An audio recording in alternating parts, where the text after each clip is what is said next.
Oh yeah, one last thing. I never mentioned this, but guys, since this platform is kind of a leaker, if you know what I mean,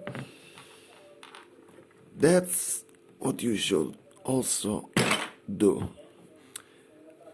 Add an O-ring inside this piece here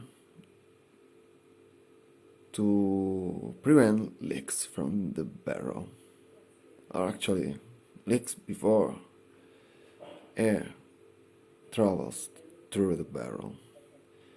A ring here, it's good to go.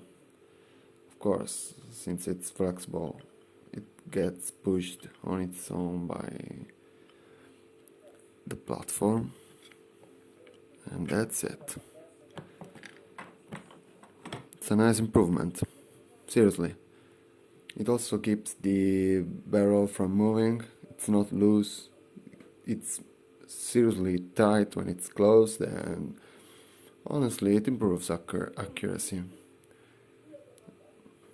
Try that out. Bye bye guys.